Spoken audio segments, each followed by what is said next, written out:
A warm welcome to you all on this cold winter's night, which seems so appropriate when you have an evening on Ingmar Bergman and a special guest speaker from Stockholm who flew in yesterday evening. It's even snowing now, which is only good, it seems to me. For one, we are inside, and for two, there is perhaps a bit of snow in your lecture. Jan, I'm very welcome. I'm appreciating that you fly in specifically for the symposium on the film archive we will have tomorrow and added a lecture for all of us this evening. Jan Holmberg, as you may already know, is the CAO of the film archive on Ingmar Bergman in Stockholm, and he studied film in what is often referred to, quite jealously I must say, as the golden days of film studies in Stockholm. I wish I were there. Beautiful days to study in Stockholm, not only Ingmar Bergman, but the early cinema and the close-up, as you did yourself. Jan Holmberg has been studying and publishing quite widely in the field of film studies, but most specifically on Ingmar Bergman. And he happens to be, I think, a favorite director for more people present here, I think. Whom of you do really like Ingmar Bergman? Well, you see, I might be added to that. We asked Jan to introduce a director who hardly needs introduction, but then there are also students here who might not yet be deeply into Ingmar Bergman. So there will be some introductory notes on Ingmar Bergman, and there will be a Q&A also after a bit more than an hour. So if you have specific questions, this seems the right evening to ask them. Now, it's a word of welcome, a warm word of welcome for you all on behalf of Studium Generale and the head of Studium Generale, Gusta Meer, who kindly joined us in organizing the evening. Jan, we are very happy that you're here, not only this evening, but also tomorrow, and we are looking forward to your lecture. Thank you, Annie. Thank you so much for inviting me, and thanks to all the other organizers as well. And thank you all for coming in such a late hour. This is a time where young people like yourselves normally go to parties, and rather than listening to guys in corduroy jackets with elbow patches talking about Ingmar Bergman at that. How depressing can it be? But I'm very happy to be here, and I feel flattered and humbled by these kinds of advertisements, and I couldn't possibly live up to the expectations, because you can read this like Ingmar Bergman and the myth, the man Jan Holmberg, which I'm sure that wasn't the intention, but I for one will read it as such. I should warn you, however, that this will not be a crash course on Ingmar Bergman, although there will be plenty of time for Q&A, and if you have any questions pertinent to Ingmar Bergman, I'd be happy to try and to answer them. But this will, although I will of course use Ingmar Bergman as my main example, I will not. This will not, as I said, be an introduction or just freaking Wikipedia. So there are other ways of getting such a crash course. For instance, by using our website, ingmarbergman.se. There I said it. Anyway, Ingmar Bergman, the man, the myth. Like I said, this is not an introduction to Ingmar Bergman, and in fact, the first person I'll be referring to is not even him. Because being Swedish, I can't help but feeling ashamed that the great Argentinian writer Jorge Luis Borges never received the Nobel Prize in Literature. As I was still a child when he died, and even now have very slim chances of ever becoming a member of the Swedish Academy, I do realize I couldn't possibly be held responsible for Borges not receiving the Nobel Prize, but still, it kind of hurts. Anyway, one of my personal favorites among Borges' wonderful stories is called The Other. An elderly Oxford professor has just given a lecture and walks out in the beautiful college garden for some fresh air. As Borges himself in his later years, the professor is blind, so as he is sitting there on the bench to rest, he cannot see but senses that someone is sitting next to him. As the professor wants to be by himself for a while, he's just about to getting up and walk away, realizing that there is a person sitting next to him, when suddenly this person starts humming a tune. The professor, recognizing the tune from his early youth, though never having heard it since, becomes curious and asks the person why is he humming this specific tune. Now the person, who turns out to be a young man, politely replies, but is seemingly a bit uncomfortable as the old professor keeps asking him questions, becoming more and more personal. Because as it happens, the professor realizes that the young man sitting next to him is no other than himself, 50 years younger.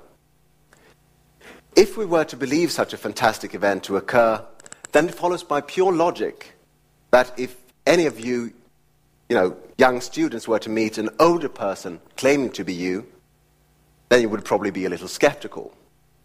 It also follows, however, that the older person would know that this is a fact. The older person would recognize him or herself as young, but not necessarily vice versa. And this is exactly what happens in the story. The professor getting more and more excited, trying to convince the younger man that they are in fact one and the same. The young man, of course, becomes more and more uncomfortable, and the only thing he is convinced of is that the old man is insane. The story ends unresolved, with the two aspects of the same self being unable to communicate. I'm taking this story as my point of departure, as I think that it nicely illustrates some of the points I want to make this evening, some of which I have to say are rather banal. For instance, that any person is never one, that we change over time, and that your opinion of me differentiates from mine, and vice versa. In the case of a public figure, this is truer than ever. And in the case of an artist, whose very profession it is to convince us, to dupe us, to effectively tell us lies, this is even more the case. What we know of such a person can often quite simply be what he wants us to believe. It's plain to see that as a foundation of knowing anything about his work, biographical analysis are rather poor.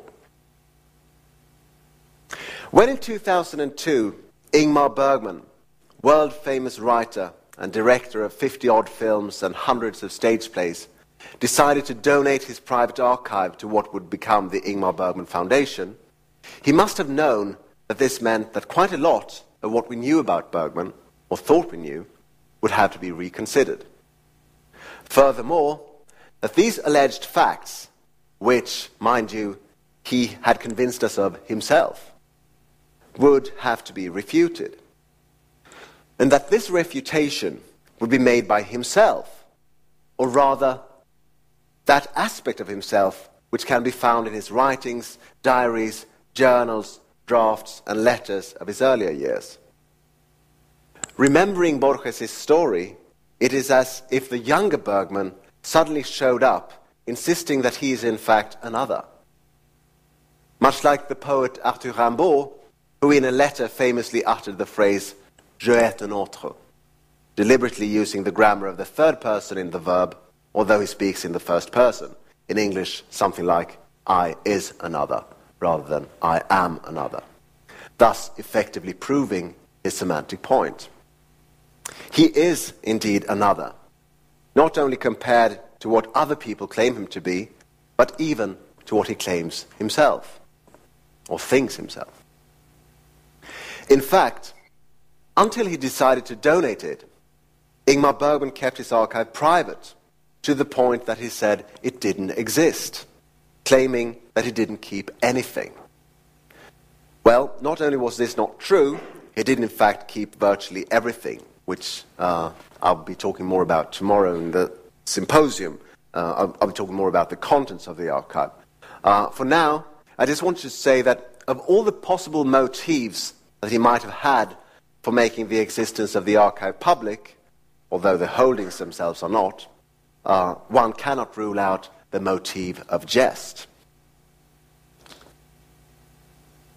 When in 1990, Bergman published his second autobiography, Images, My Life in Film, specifically dedicated to his work in cinema, one critic claimed that now there were no more need for all the analysis of Bergman's films, because now we have the truth, what they're about, coming from the horse's mouth, as it were. Now, if this claim wasn't naive enough in itself, the claims of the book Images are certainly challenged by some of the materials in the archive, telling a different story altogether. It is as if any of those clowns or jesters that there are so many of in Bergman's early work would suddenly and rather uncannily show up, telling us he was just kidding. As Borges' story The Other teaches us, you should never believe an older person's account of himself as a young person, but also the other way around. The younger person is in no way capable of giving us a true story of himself being old. In short, the Ingmar Bergman archives offer a somewhat revised version of preconceived notions of his life and work. And more specifically, his own autobiographies, or rather autobiographies, The Magic Lantern of 1987 and the aforementioned Images from 1990, should no more be regarded as privileged insights to the artist's mind, as often has been the case of allegedly serious scholarship. The real Ingmar Bergman, if ever he has existed, remains inaccessible. In short, the prevailing image of Bergman as the archetypical, angst-ridden, demonized and depressed auteur would probably do with some reconsideration. At the very least, it should be noted that there were, and still are, many Bergmans, as you can see in the first slide here.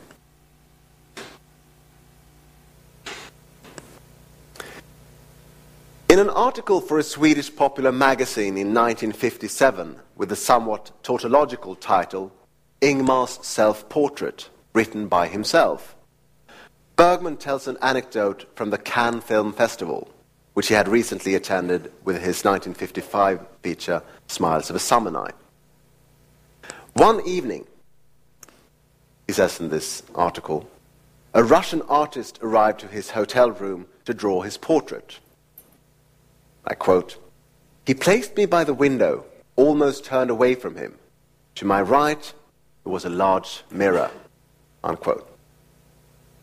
Apparently uncomfortable with the, for him, unusual reverse situation of being directed rather than giving directions, Bergman nevertheless posed politely and the artist drew.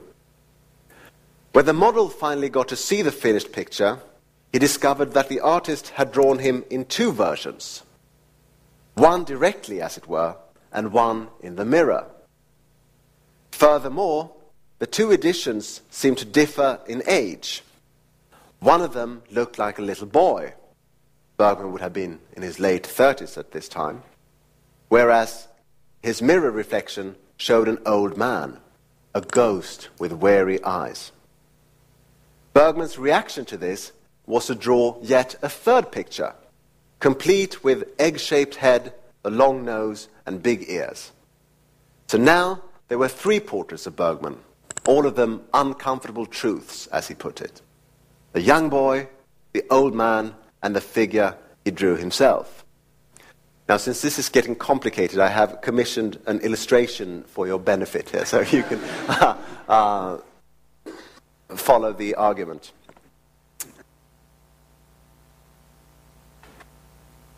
Okay, so I'm quoting now from the article. Suddenly, the old man in the mirror started to speak. It was, of course, a tad surprising, but anything can happen at a film festival. The old man said, "Admit that you were flattered when the artist wanted to draw your picture. You love to think about yourself, talk about yourself, and look yourself in the mirror. You are an arrogant son of a bitch." Unquote. To this, the boy retorted that he did have his moments, and that his will to please his audience shouldn't be mistaken for vanity. After a brief discussion between the two, the third figure, the one drawn by Bergman, started to act as a go-between, claiming they were both right, in fact.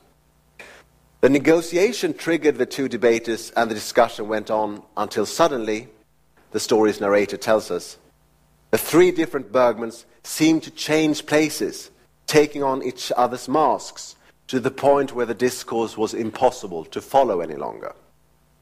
Finally, the narrator tears the pictures apart to silence their whispering voices, and concludes that, this is the last quote from the article, "Self-portrait is something one should never take on, since lying is a sin even when one makes an effort of telling the truth."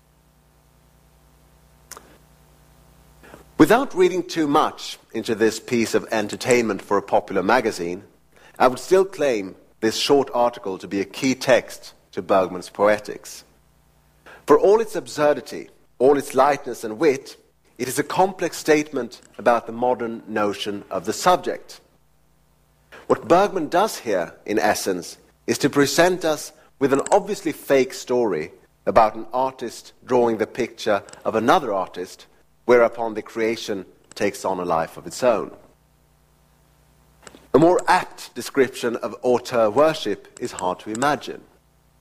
It's also worth noting how one of the artists borrows stylistic devices from the other. The composition with the person and his or her reflection is absolutely typically Bergman-esque. As you can see, for instance, in stills from his very first feature, Crisis. Another early film, First. His 1951 film, Summer Interlude.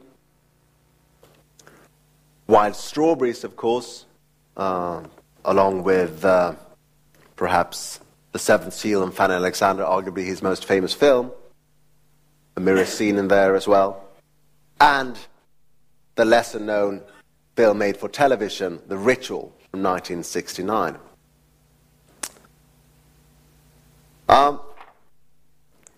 Also, the situation in which various characters take upon each other's roles. As we remember, Bergman claimed that the three versions of himself started to take, as he put it, put on each other's masks, and it was impossible to follow the discussion because you didn't know who was who, which of course you didn't know in the first place. But anyway, but the situation where various characters take upon each other's roles and sort of blend themselves with one another is also something that we recognize from later films, like, for instance, Persona from 1966.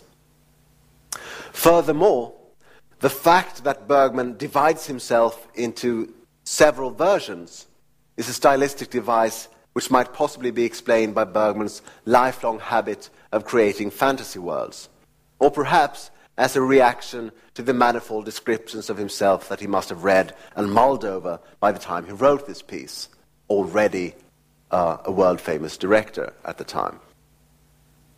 Actually, 1957 is a sort of an annus mirabilis in Bergman's work. This is the same year where he made both Wild Strawberries and The Seventh Seal, put on, I think, 4 stage plays at Malmö Municipal Theatre, and wrote this wonderful article. So, in 1 year, just to, well, if anything, he was, you have to appreciate his, how prolific he was, at the very least. In sum, then, it seems to me that Bergman comments on his own persona and the relationship between his life and work in a far more subtle way than any of his biographers. However short and perhaps hastily written, as I already indicated, he must have been pretty busy at the time. And, I forgot, he managed to write 2 scripts the same year as well. So, perhaps it was hastily written, but I would still go as far as to say that this article, Ingmar's Self-Portrait, is the finest work ever on the biographical person Ingmar Bergman, including The Magic Lantern and Images some 30 years later. Both his memoir books are superb pieces of literature, but in complexity, allegorical intelligence, and, why not, truth, they are superseded by this virtually unknown text. It is, in a word, the definite statement from one of the almost stereotypical auteurs of art cinema about exactly the problems of the notion of the auteur. That is, the notion of a certain film director being in alleged total control of their medium. If Michel Foucault's article, What is an Author?, remains a crucial contribution to the field of authorship theory, although it was written in 1968, it is because it asks important questions about the division between the writer as biological person and the author as his or her other. Or, in Foucault's words, I quote, a second self whose similarity to the author is never fixed and undergoes considerable alterations in the course of a single book, unquote. Now, this notion of a fragmented self is at the core not only of post-structuralist thinking, but a recurring figure in Bergman, in his work and, apparently, in his life. Think again of the 3 Bergmans by the mirror. The stereotypical notion of Bergman as indulging in his own past is something his adversaries never tire of accusing him of. To me, however, this seems a rather dubious, almost admissive criticism, since it takes his numerous childhood accounts too seriously. A truly severe criticism would instead, I suppose, not take these for granted. If you really hate Ingmar Bergman, then why humor him by accepting his statements as true?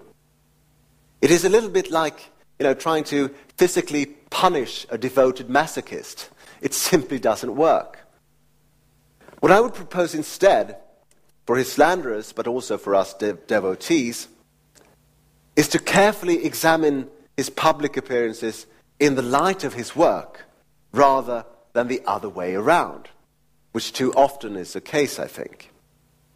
If Bergman's scholarship, and God knows so much scholarship, not only on Bergman but on other artists as well, but if Bergman's scholarship has often focused on the biographical person and thus analyzed his films, stagings and writings as functions of his life, what I will try to do tonight is to demonstrate the exact opposite, how Bergman's life, as we know it, could be seen as an auxiliary to his work.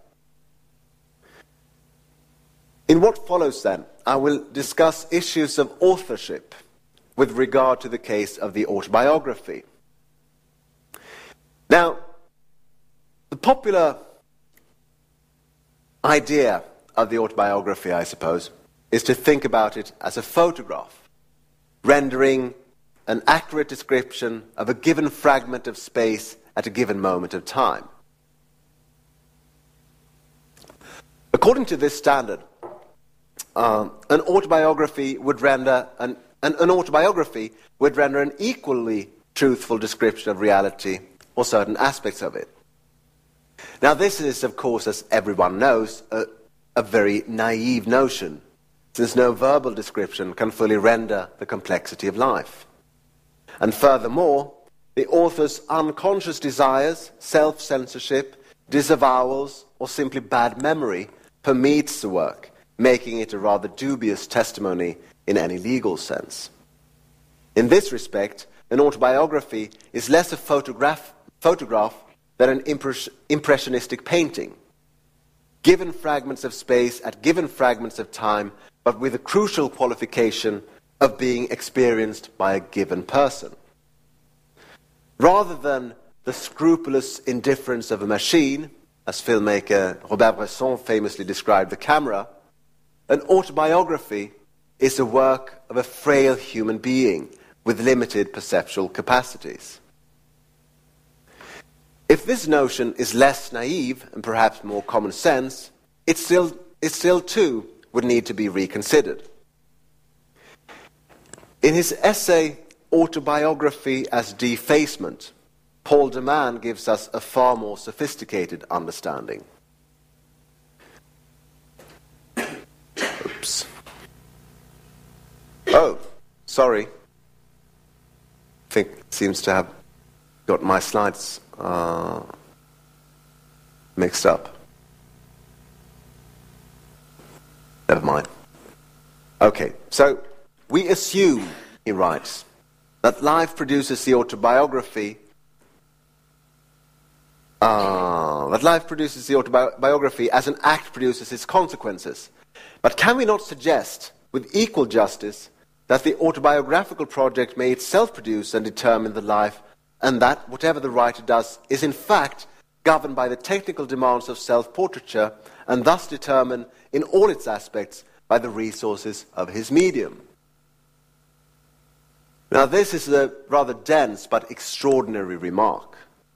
So what Paul de Man demands of us by this rhetorical question is that we look at the autobiography the other way around.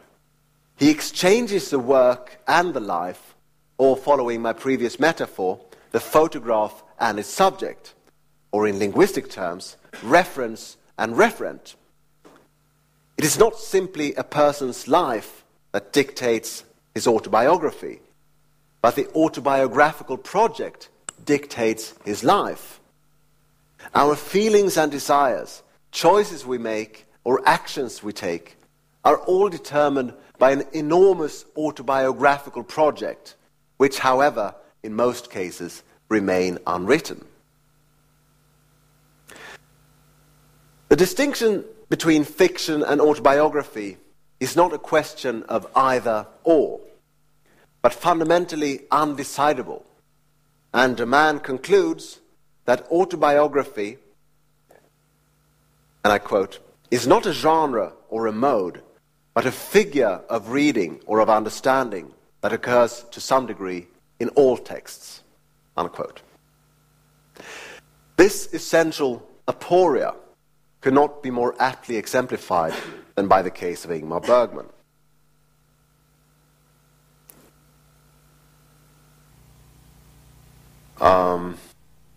Right, yes, this first page from a draft to the Magic Lantern is a bonus for any of those students from the Scandinavian department that happen to show up tonight. But, what the hell, I'll translate it for you. Please observe, if I die or otherwise become unable to take care of myself, this material can under no circumstances be published, rather in whole or in part, for the 8th of May, 1986, Ingmar Bergman. But let me remind you about Bergman's cautionary remark in the 1957 article, that is 30 years before this. Self-portrait is something one should never take on, since lying is a sin even when one makes an effort of telling the truth. However profound this insight was to him, he nevertheless did make a self-portrait some 30 years later, or even two. First this one, the Magic Lantern, and then Images. On the verge of writing, though, he was still dubious of the task. In a short, undated draft of what later would become the Magic Lantern, he wrote, "I'm planning, you see, to try to confine myself to the truth. That's hard for an old, inveterate fantasy martyr and frantic liar who has never hesitated to give truth the form he felt the occasion demanded." Now, Bergman certainly appears to have a rather healthy skepticism towards his capacity for the truth. And this is also, by the way, a recurrent theme of his films, with the protagonist of Persona, Elisabeth Vogler, and her radical decision in the film being the most obvious example of this. Rather than lie, Elisabeth opts to remain completely silent, because this, at least this point of Bergman's career, seemed to be the only two options. Either you talk, hence you lie, or you just, shut the hell up. For Bergman, the fear of falsehood seems to be rooted in a mistrust of language itself.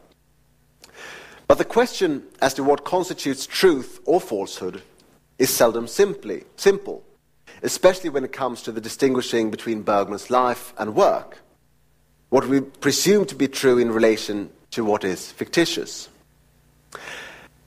As this is common knowledge in Bergman scholarship, the generic claims of his book, The Magic Lantern, Autobiography, seems rather ironic.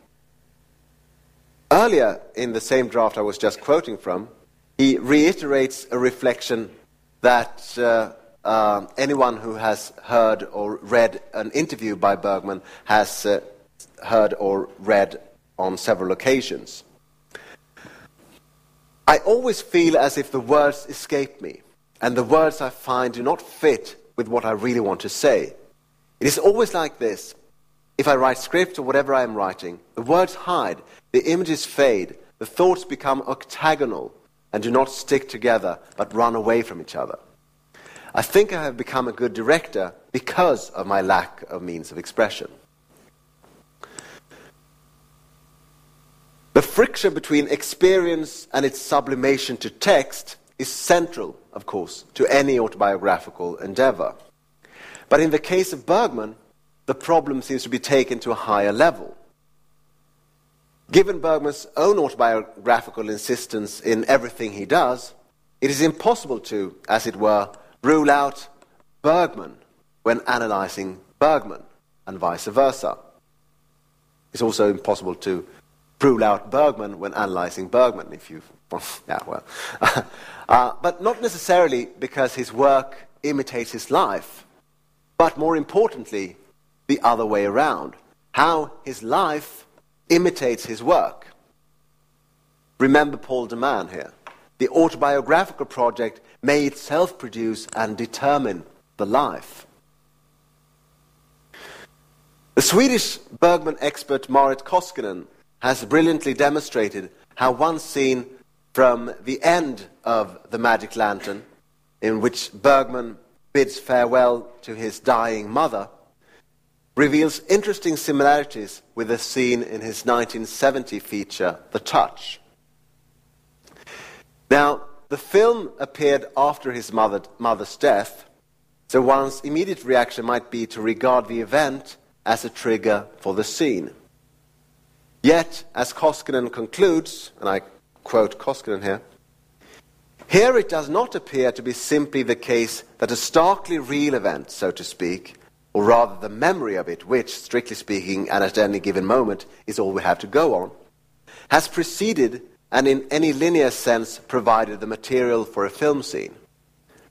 Furthermore, it might well be the case that the writer of the autobiography has allowed a fictitious film scene to intervene in or contaminate the memory of an event that took place in real life. Unquote. Any close examination of Bergman's pure works of fiction and what one might term his autobiographical projects, not only The Magic Lantern and Images, but also works like his later films or scripts that he had other people to direct, like Fanny Alexander, which he did direct himself, but also The Best Intentions, a television series directed by Billy August, Faithless, directed by Liv Ullmann, and countless interviews. all these would comprise his autobiographical project from the early 1980s and onwards. Now, any close examination of both his pure works of fiction and his autobiographical projects quickly reveals that a simple division between fact and fantasy is just not possible. Just like everyone else, perhaps only more so, Bergman is hard to pin down, multifaceted and complex, as evinced by his tendency to present various versions of himself and his characters, and his apparently compulsive habit of regarding the self as a divided entity. I will now try to give an example of this.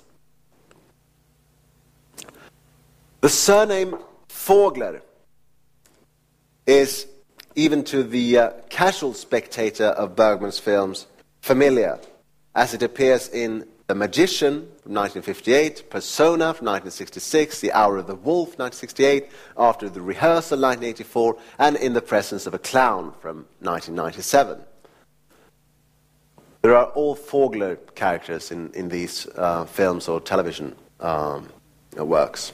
And, we might add, in his book, The Magic Lantern.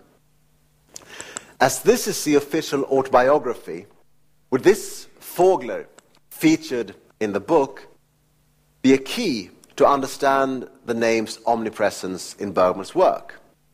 Unfortunately, not. Andrea Vogler in The Magic Lantern is his fourth wife, Käbi Larete's piano teacher.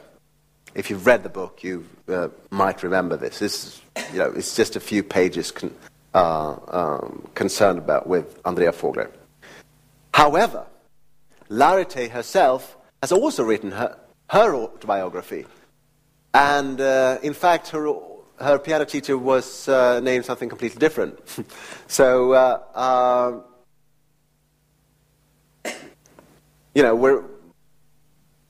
why on earth Bergman chose to call his fourth wife's piano teacher Andrea Vogler is just a mystery.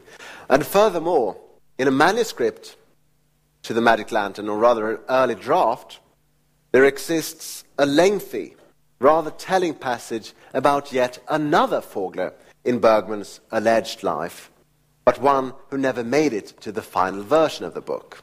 So this is one that, even if you have read The Magic Lantern, you haven't possibly been able to read about this Vogler. And so I will tell you about it instead. In this omitted passage, only existing in a typewritten draft to the script in our archives, the narrator tells us about a story from his childhood. His cousin Jan had confided to him under a vow of silence that their aunt Caroline was in fact a wolf no less. One morning, Jan had walked into her bedroom in order to give her a straw of ripe wild strawberries. She had been sitting in front of the white mirror, dressed in her nightgown, and in the mirror, Jan clearly saw the face of a wolf. Now, if this is a true story, it certainly has made some lasting impressions and proved a major influence on Bergman's work. Wild strawberries, featured as they are not only in the film by the same name, but also in Summer Interlude and in The Seventh Seal. And a mirror casting an unexpected reflection. Well, we've already been to that. So, as the omitted passage about Aunt Caroline progresses, we learn her full name, which is, of course, Caroline Vogler, and that she originated from Austria, where her father, an officer of high rank, had been killed in action during the last week of the war, whereupon her mother, before perishing in the Spanish flu, had sent the 17-year-old girl to relatives in Sweden, where she came to marry a considerably older but immensely wealthy professor of medieval Chinese handwriting. And this couple, the old professor and the young Caroline Vogler, lived 3 flights up in Bergman's grandmother's house in Uppsala, and hence the acquaintance. Now, although this, apart from the wolf bit perhaps, could be true, the melodramatic elements suggest otherwise. An officer killed in action the last week of the war, a mother perishing in the Spanish flu, which incidentally is the same condition that Bergman's mother had when Ingmar was born. It does sound a little too good, or too bad, rather, to be true, or at least doctored for dramaturgical reasons, as does romantic hyperboles such as a wealthy professor preoccupied with esoteric research. 13th century Chinese handwriting. Eventually, Bergman starts describing the looks of Caroline Vogler. Her hair, she was short in stature, her hair strawberry blonde, shingled but untidy. Her eyes were big and amber-colored. Her lower lip was swollen and a tad protruding. She wore broad-brimmed hats to protect her white shimmering skin. Strawberry blonde, big eyes, swollen lips, broad-brimmed hat. Liv Ullmann in persona, anyone? After this description follows a few pages where Bergman relates events where Caroline Vogler sometimes punishes Ingmar and his cousins and sometimes teases the boys' incipient sexual desires.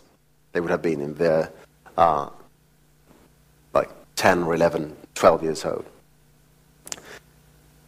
And then the passage continues almost 30 years later, where Ingmar Bergman and Caroline Vogler meet again, now in a hotel in Rättvik in Dalecarlia, up north of Sweden, where Bergman was working on a manuscript.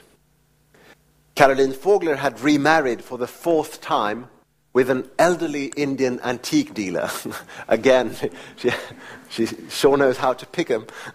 And now, Caroline and Bergman start a relationship. Although this must have been, she was a bit older than him, but not too perhaps 10 years older, stuff like that.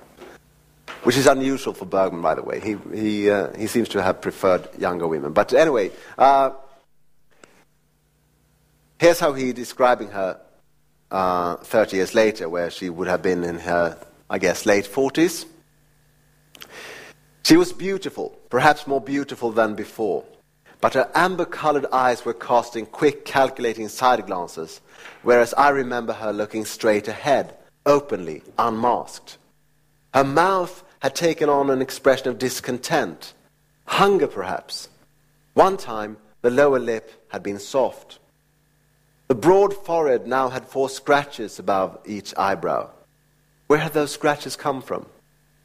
Indifference had made its indelible marks. The fine line from the ear to the point of the chin was not so implicit any longer. And by the root of the nose, perhaps Caroline Vogler sneered too often. Under the eyes, almost indiscernible traces, small wrinkles of boredom and impatience. Now, please bear in mind that this was written in the mid-1980s.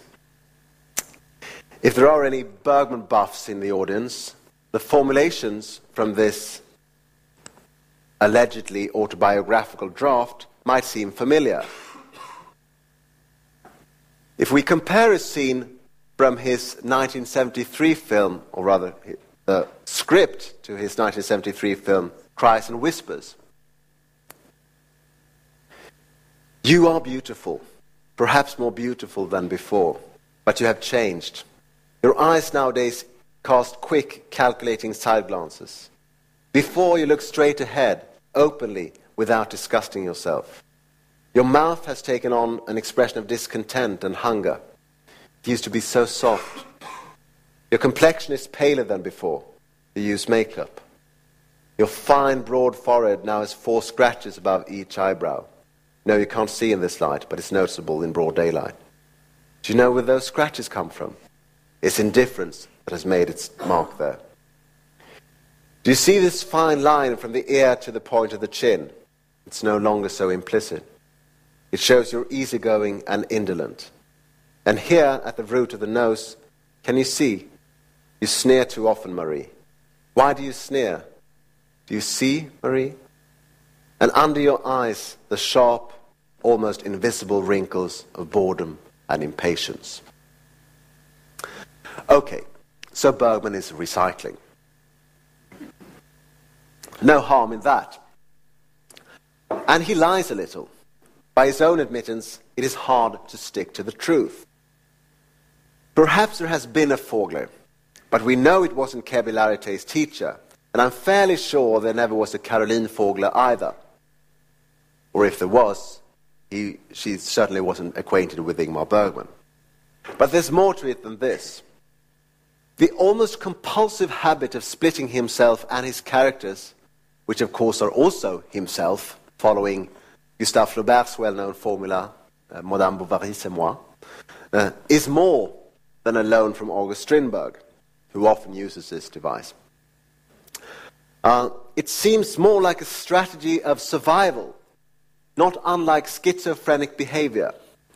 The only way of keeping the demons at bay seems to be to approach them, internalizing them, becoming them.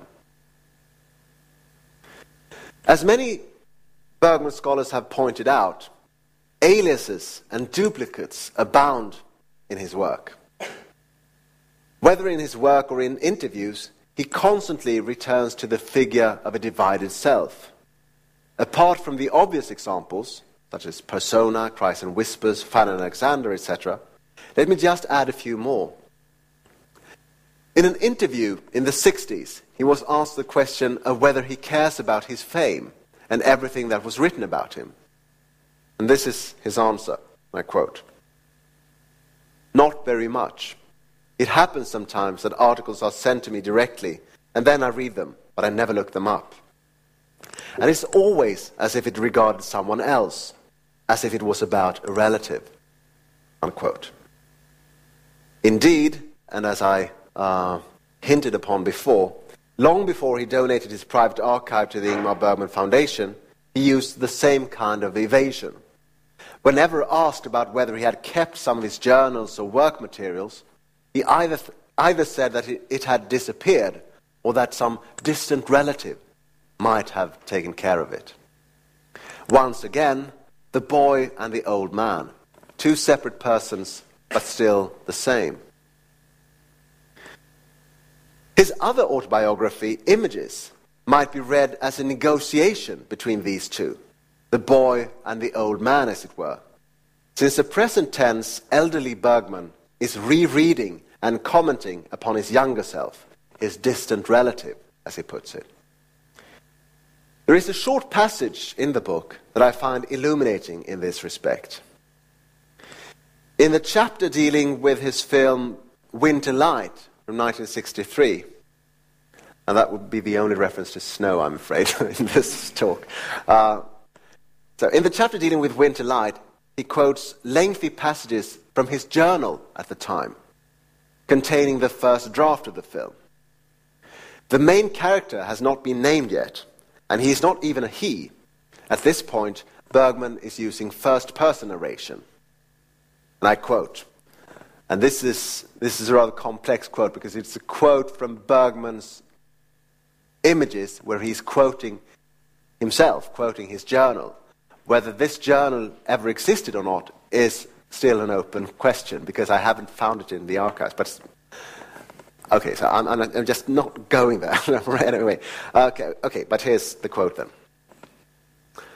"I'd rather carry my heavy inheritance of universal terror than submit to God's demands for surrender and worship," unquote, etc. Now this is rather familiar Bergman,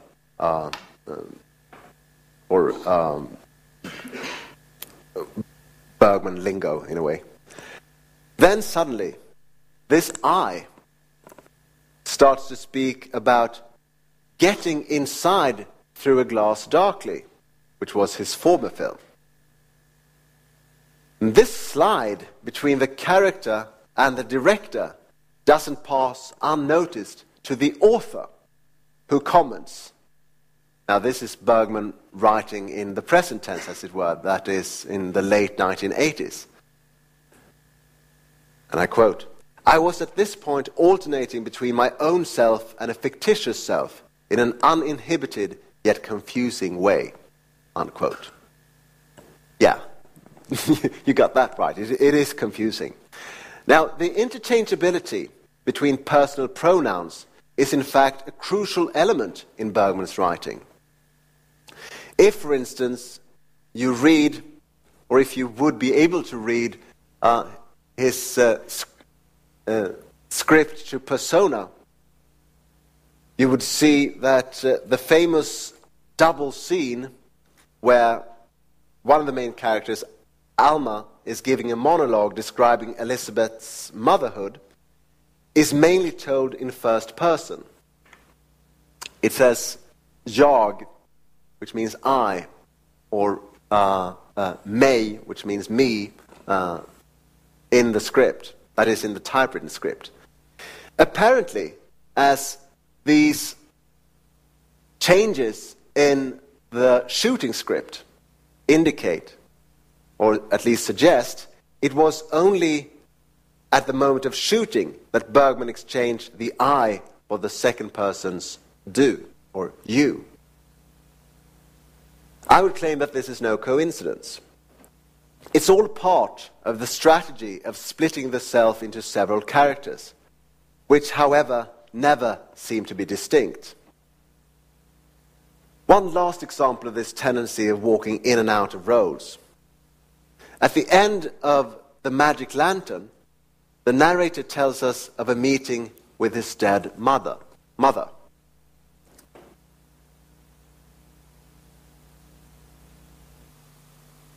In one short moment, I fathom her pain when faced with the fiasco of life. So I am now sitting in her chair, accusing her of crimes she has never committed. By the act of literally taking her place, sitting in her chair, Bergman manages to be her, if only for a moment. It is significant that the last paragraph of The Magic Lantern is a passage from his mother's diary, written, as the genre demands, in first person. But in the very last sentence, the I is substituted with a third person's one. I pray to God with no confidence. One will probably have to manage alone as best as one can. But the apparent quote from his mother, Karin Bergman's diary, in her son's autobiography, is lacking quotation marks. Who exactly, then, is speaking? Whose self is it? The autobiography is popularly thought of as a bulwark against death. But at the same time, every portrait of the artist as a young man seems to consume the life of the older person writing it, or at least forcing him into a limbo between different worlds, between different times, between life and death.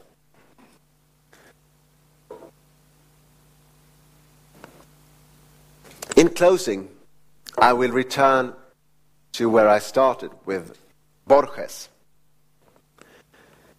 His short essay, Borges and I, is, as a treatise on authorship, extraordinary in itself.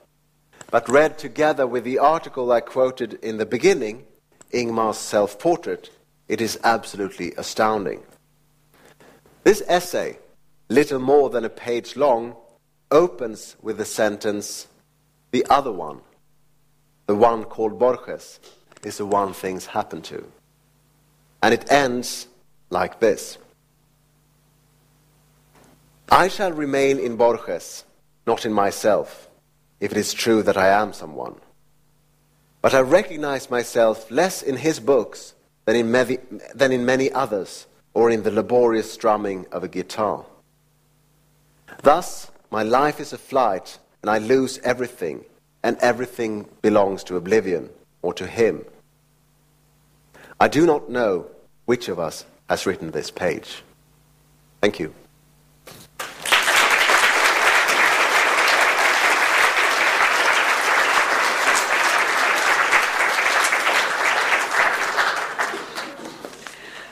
Jan, thank you ever so much for your insights on Bergman and on autobiography and biography and archiving.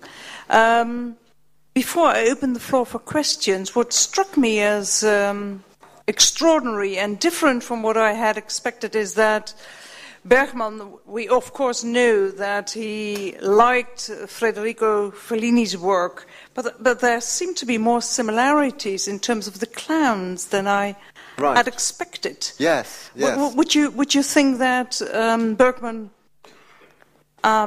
may have followed Fellini in this, or was it in the air, so to speak, to work with the theme of the clowns or the motive of the clown? Right. Yeah. Well, I'm not exactly sure about the chronology here. Perhaps someone can help me out. But I do think, although I mean I'm certainly biased, but I do think that Bergman was was first with the clown theme. At least his film Sawdust and Tinsel, or Night of the Clowns, was I think it was made in 1953, which would have been early. A few years before La Strada, for instance. Yes. So it could have been, but you're absolutely right that these, of course, were two directors of the same generation sharing a lot. Yes. Actually, they were meant to make a film together. Perhaps some of you have heard about this.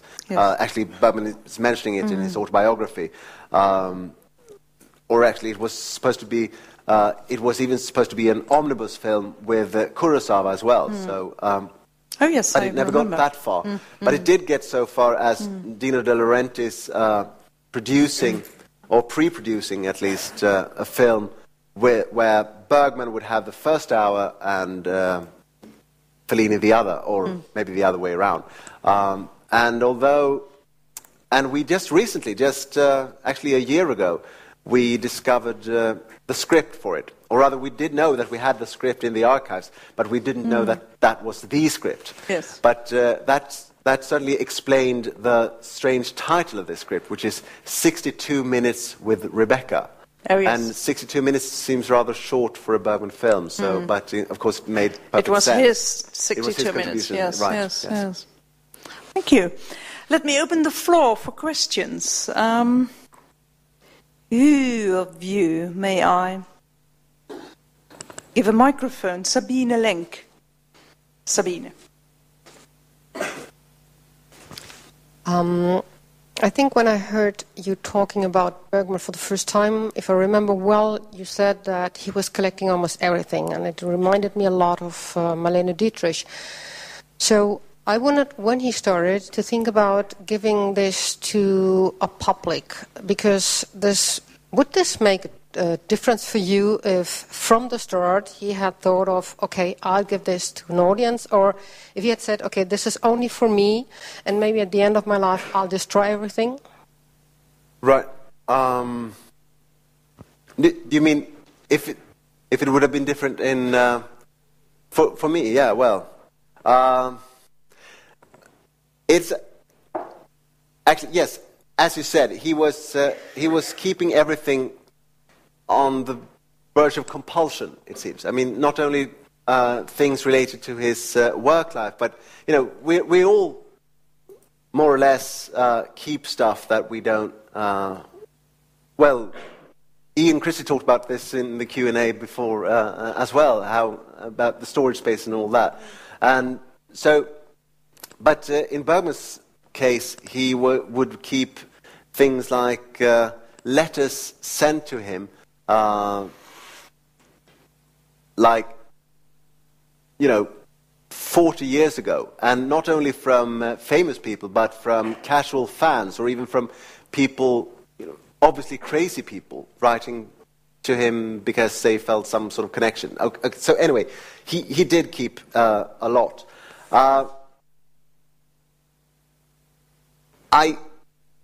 It is what is still unfathomable to me is that he would also keep things from his... Although he made his debut rather young, he couldn't possibly have known at the age of 17 or 18 that he would become, a famous film director and writer. But he kept things from that period as if he was aware of this. It is almost uncanny. It is almost as if this Borges story were true. And so, if he had destroyed it all, then of course, the banal effect of that would have been that we wouldn't have known this.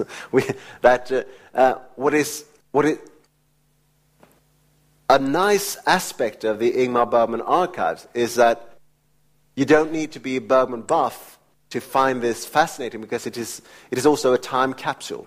It is something that is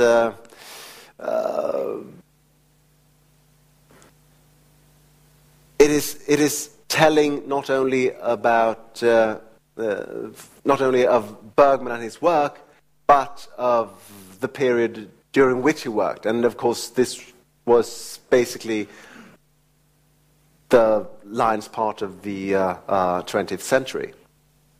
So, actually, and upon the this, destructive notion of throwing something away or burning it, that was another of those evasions that Bergman often used whenever he felt a question or a comment being too private. Like, for instance, have you ever kept anything? That he would say that his immediate reaction was, no, I've burned it. Actually, there was a rather, at least in Sweden, there was a case where just a few years before he died, he made one of his last public appearances in a popular radio show where he got to speak for 1.5 hours and playing music and so on. And for this program, he made a few questions, or he posed a few questions to the audience. Questions like, where does music come from? Or something like that. And people would react by sending letters to him, trying to answering these often rather rhetorical questions. And the Swedish public broadcasting agency, Sveriges Radio, wanted to publish this as a sort of a book, a sort of a tribute to Ingmar Bergman, people's reaction to Ingmar Bergman. It would, some sort of audience research or whatever. And so Bergman, of course, replied that, no, I'm sorry, I've burnt them all. I never read them, I just burned them. And people got furious, of course. There were heartfelt stories about people who said that they had read by hand, that they had written by hand lengthy letters trying to answering these aphoretic questions of where music comes from. And he just burned it, and he never bothered to read it. And just, 2 years ago, in the uncatalogued section of the archive, I found, a huge bunch of these letters. So he never burned them. He didn't open them either, but, they're still there. I haven't, actually, you're the first ones I'm telling this to, apart from my colleagues, so I haven't dared to tell the Swedish radio yet, because then they would probably want to make a book of it. But, that's certainly not answering your question, but how it would... Well, basically, another banal effect of it was that I wouldn't have this job, would I, if he had burned it all. Jan, an obvious question when you talk about Bergman like this is whether you... Well, it's almost like a partnership if you have an archive like yours. You live together with the Bergman heritage. Do you in fact like the person? You obviously like the director, but do you like Bergman as a person? Or don't you Well, yeah. respond to the material in this Right. way? Yeah, well, I guess one of my main points, of course, was that it is very hard to differentiate between the work and the person. And so if I do like his work, then in some ways at least, I need to like the person as well. Of course, he was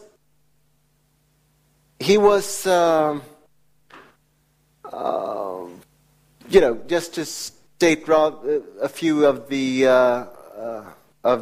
rather mundane facts about him, that he was the father of 9 children with 6 different women, married numerous times, and with innumerable mistresses and so on. Obviously, he wasn't ever Father of the Year material, nor Husband of the Year. Actually, it's Valentine's Day today, isn't it? He wouldn't have noticed, but, reminds me that I haven't called my wife. I probably should. But anyway, no, it's, no, I do think that, of course, and there are numerous stories of people being absolutely devastated or destroyed, effectively, by Bergman. Obviously, for a person of his stature, of his fame, coming from such a small country, his power in Sweden was immense, absolutely immense. And I would never, subscribe to all these hateful ideas of, if you want an omelette, you need to crack some eggs, that sort of stuff. But of course, he wasn't a nice person. But that doesn't necessarily mean that he wasn't, lovable. I do think that, not least, and again, of course I'm biased, but that sort of intimate relationship that you will have with someone who, in a way, is sharing his, his inner thoughts. Although, deceased, it is very touching. Yes. And so you are absolutely compelled to like someone who is spilling his guts. And only, to me and the very few people that have access to the archives. Because, well, for one thing, the archives are closed. So to have access, you need to apply, and you need to go through a gatekeeper, which is yours truly. And if you do pass that test, then there will be a much harder test for you, because about 99% of the materials are written in Swedish. So there are very, very few people who ever get to study the materials. And being one of them, you gotta love him. You just do. Yes. I mean, and yes. And you do notice that we try to talk our way in, did you? Right, well, yeah. So next question. You're welcome, or some of you. Yes, yes. No, of course. Yes, please. Yeah. Petra Broman, Scandinavian Studies. Thank you so much. I liked what you said about the autobiographical project, and now I'm asking you a question. Did he like Strindberg, Auke Strindberg, because Strindberg's works can also to be regarded as an autobiographical project, as well as Lars Noréns and Per-Olof Enquist, some other famous Swedish authors and playwrights. Was he, in a way, influenced by Auke Strindberg, or did he hate the man? Because Strindberg was also a figure that had many enemies. Yes, well, influenced is too mild a word. He was obsessed with August Strindberg. He was absolutely obsessed. And, he staged, I think, during his entire career, he staged about 30 Strindberg plays. Not 30 different, but he staged, for instance, the Dream play 4 times. Coming back to a few of them, but at least a dozen different plays, and in some 30 plays. And I think that he felt related to August Strindberg in numerous ways, and this already as a young man. When his fame grew, when Bergman's fame grew, I think that he would also relating himself to Strindberg because here was this other famous Swede, as he probably did with Björn Borg and ABBA as well, in a way at least. It's but yes, he was very much influenced by August Strindberg, and to the point where the criticism, the indigenous criticism of Ingmar Bergman, at least up until the late 1950s, claimed that he was just a Strindberg epigon, that this was just, half-melted Strindberg, and so on. That was what all the reviews said. So yes, it's a short answer. Is there another question? Yes, please. Yes, please. Sir. Coming up. Oh. It's a mathematically longest distance. Of course, he was not alone in attempting to re-establish or to, how shall I say,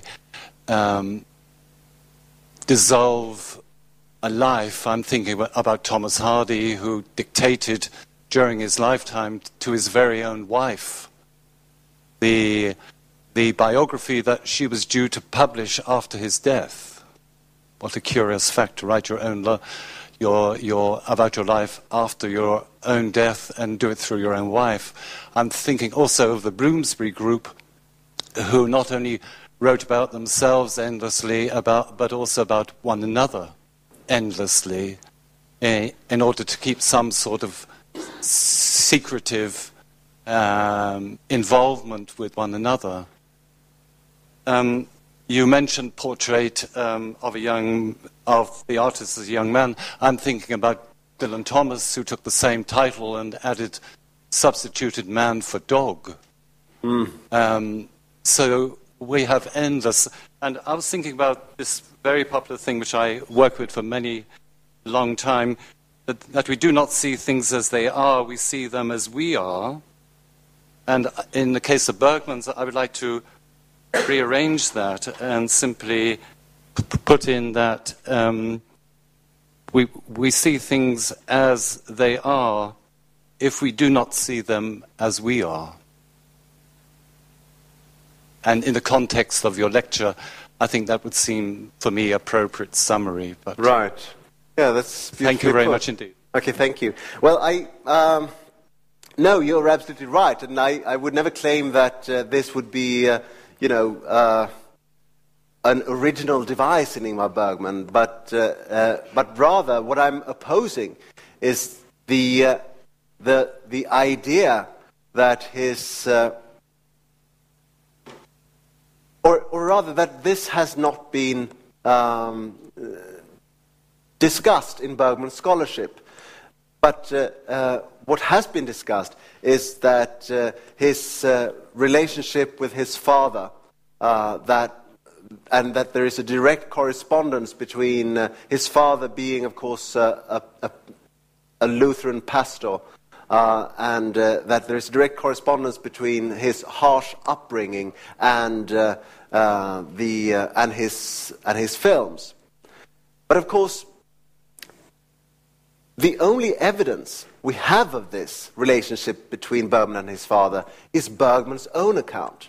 For instance, as we have in our archives, correspondence between father and son, photographs of them sitting next to one another, Bergman's brothers' and sisters' account of their childhood, Bergman's friends' account of whenever they came home to play in the Bergman home, and so on. These tell totally different stories. And so, of course, what is so curious and so ironic to me is that we all Bergman scholarship, and, you know, he is one of the most discussed of all filmmakers of all time. Arguably because he seems to be catering to so many outside of the film community. He is, I think, less revered by cinephiles than he is by, for instance, people in... I mean, for instance, most of the hundreds of doctoral dissertations written on Ingmar Bergman is written in philosophy or psychology or theology and, you know, other kinds of academic disciplines rather than film studies. Even history, you know, relating to the Swedish welfare state and so on and so forth. So, what I'm trying to say here is that all of this scholarship, or at least 90% of it, claim, although they have all read him saying that never believe a word of what I'm saying, I'm a professional liar, and then they take his accounts of his childhood for granted. Now this is absolutely, you know, it's ludicrous, it's idiotic, but yet we, you know, somehow... So, I mean, of course you're right, there have been other, and there still are other examples of artists or writers sort of dividing themselves or giving notions of a fragmented self and so on. But my only point is that this is something in Bergman that needs to be more carefully analyzed, I suppose. But thank you for your comment and for your, and especially for that wonderful summary of. I have another question. You say he's a notorious liar. You say he has a split personality, not in the real sense, but figuratively. You present us with a person who is 3 times in a room, on a mirror, in the room itself, and on a drawing. So for me, that was a sign that he is hiding. He is hiding a lot. He had all these persons you showed us. My question concerns your work. You say there's fiction, a lot of fiction, there's a lot of lie, but there's truth as well. How, with which technique, can you split fact from fiction in your work? Yeah. Good question. Well, I use a polygraph. No, I would, you know, if he was around. But no, it's of course, I wouldn't be so bold as to claim. I mean, I'm happy to settle for that this is unresolved, or that this is, you know, that you never know, or those kind of evasions, rather than claiming that this is in fact true. Rather, I mean, it is much what I am doing and what can be done is to refute some of the claims that he's made as true, as being true. As, you know, just simply, you know, fantasies, because there are so many evidence against it. There is so much evidence against it. So, but from that to, you know, unearthing the real truth with a capital T is, of course, another matter, and I wouldn't, you know, dare trying to do something like that. But I think that, I mean, this is what is, and again, your question, Annie, about whether I like him or not, it is one of the things that I can't help but, but like in Bergman is that he is so self-reflexive all the time. That he seems, and this was something that he would sometimes in his journals, for instance, complain about. That that this was a sort of a professional dilemma. That whenever he had a very, well, for instance, in the passage I was talking about in The Magic Lantern, when he is bidding farewell to his dead mother, that he, when he recounts that moment, he also says something about how he is, of course, shattered, or that he looks at himself looking at his dead mother. And this is a professional habit because in his work as a film director, he is sort of directing himself in such a crucial moment in one's life as when you're at your mother's deathbed. And this is such a... I'm not saying that this would also forgive any of his wrongdoings, but it seems that he is always, and actually it's even worse sometimes, because it seems that even when he is behaving rather badly to persons that are close to him, that he seems to be fully aware of this, and that he's using this as a raw material for his next project. And this, of course, is something that is hard to forgive, but as someone who is, not related and only, wants to juice a story, it's pure gold, isn't it? It's exactly what you want. Someone who is being capable of not only telling stories or recounting stories from his past or stories of fiction, but also always constantly having this meta level where he is talking about himself, talking about this or that. This is I find is if not unique, so at least uncommon in film directors. It is very common in writers, professional writers. But in film directors are seldomly so literary in the sense that Bergman is. If we compare, for instance, the Bergman archives with the Stanley Kubrick archives in London, which of course are absolutely filled with images, right? Which of course makes all sense, because Stanley Kubrick, of course, was a photographer by profession, and so he was thinking in images. Whereas Bergman was, although he would, as I quoted, he would always claim that he couldn't write, that he couldn't express himself in writing. That's bullshit, because he was, and I don't. That was not even a case of false modesty. It was just he was just simply lying. He did know that he had absolute control of the medium of writing, and that in fact as some would say, that he was probably a more talented writer than he was a film director. It's not, it's not. You didn't hear it from me, but it's not an uncommon assessment of his work.